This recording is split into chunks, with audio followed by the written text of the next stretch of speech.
Hi everyone, Ryan Ratliff here from Mad River Outfitters, and thank you for joining us for this week's Fly Tying Tips, where we're going to teach you everything you need to know about tying your own flies.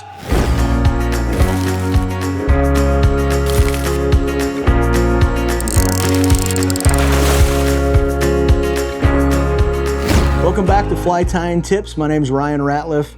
Thank you for joining us. Remember, these videos come out every week on Wednesdays at 3 p.m. Eastern Time. So this week, we're going to talk about something that I get a lot of questions. There's lots of options, so that's also adds to questions. But it's about what type of glues or resins or all kinds of different names that you might have for what you put on your thread at the end of tying your fly, or maybe during different parts of your fly. There's a lot to cover, so we're not going to go in too deep with this. As always, feel free to give us a call. We can simplify some of this and help you pick out what's the best option. So the original that most of us started with was the head cement.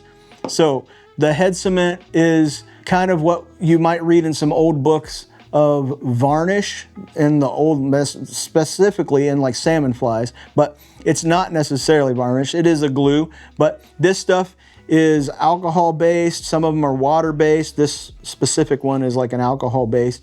Every time you open it up, it's going to evaporate a little bit, so they actually make a thinner that you can add a few drops to, stir it up, and makes it thin again. This works just fine. It takes a little bit to dry, maybe a couple minutes. It isn't going to be a good choice if you want to like lock materials together. It's basically just going to put a glue finish over the top of a material. So, but if this is what you have, this is what you've used, many of us have used this works just fine. It's inexpensive. There's no brush in with this, so you can get a little bottle that's an applicator, or you use your bodkin, your needle, or a toothpick, or whatever. Dip down in there and touch it onto your thread and wrap it, or touch it over your thread once you're done with your whip finish or half hitch. So that is your head cement, old school standard. So a lot of us are using super glues. Super glues are something you can find all over the place, different hardware stores, different things like that. Some of the super glues are designed for certain things. They don't work well with other products like some foams. Sometimes they might make synthetics get a little too stiff. They might make a natural material a little brittle. Just kind of watch out sometimes with those. Also, you can super glue yourself to your materials, so watch out. Some of the different types, this is the most popular, the brushable, brush-on Zap-A-Gap.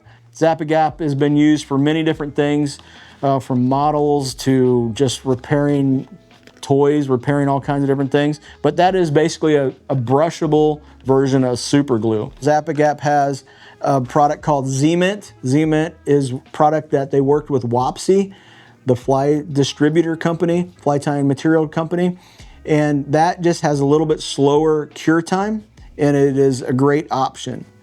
One of the downsides, and I get this question a lot with the glues, the Zap-A-Gap, the Z-Mint, the ones that have a brush in them, is how do you make it last without the lid gluing to the product? There's some different tricks that you can use there. We put Vaseline on the threads. We put wax on the threads. I'm not a chemist, so there's probably something that's even better than to make that work. But I personally haven't ever been able to get through a full bottle without the lid not being able to screw back on or being permanently stuck on. So one thing that I've been using is these small single-use Zap-A-Gap bottles. So they don't work perfect. They're no brush. You got to use your bodkin or a toothpick or something like that. But at least it's a single use. I can use it for multiple flies. Sometimes I can even use it for a few days. So this is a great choice if you're really frustrated with the brush-on options. They make these single-use options. Obviously, you can find these on our website. There's also the option of the Loctite. They make this in a liquid. They make it in a gel. This is nice because it has a cap, and then you can squeeze the sides to apply just the right amount, but it has a long nozzle on the end of that. So this stuff, the Loctite, either the gel or the liquid, is a great choice if you also are having issues with getting frustrated with the lids gluing down with the brush on stuff. And I mentioned that there is a Loctite gel. There is a Zap Goo, and this Zap Goo is a thick material, and I get the question about when do I use what? And so anytime you're using a head cement or a regular super glue, that's where you're using it in certain parts of your fly to make the thread hold together, to make your material hold together and not slide. When you use the gels, that's when you're gonna put like eyes on something. So if I'm tying poppers, which I tie a lot of bass poppers, even deer hair stuff, I'll use the gel to put in the socket and then place the 3D eye over that.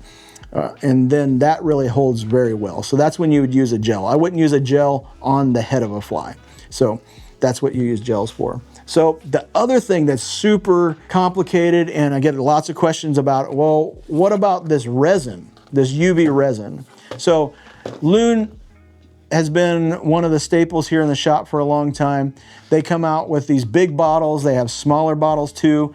The basic rundown of resin versus a glue or a head cement is this is liquid acrylic. As much as I understand, again, I work at a fly shop, so I'm not outside of this world. I'm not real smart when it comes to this stuff, but it is basically liquid acrylic.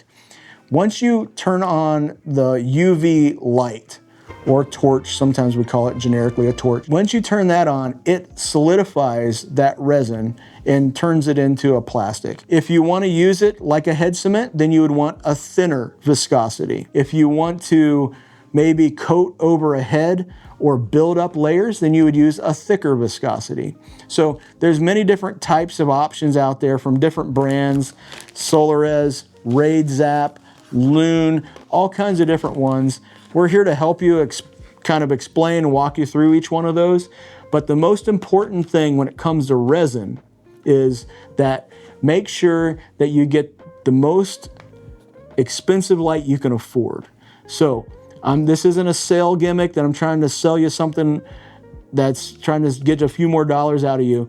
The biggest thing is we've tried all these lights, and if you want to try to get into it and you get a cheap light, you're probably going to want to upgrade at some point. So a lot of us are using this UV resin, and it is much more durable, and it is almost instantaneous, so you don't have to wait for things to dry or cure or put it in a rotator, that type of thing. So lots of stuff here.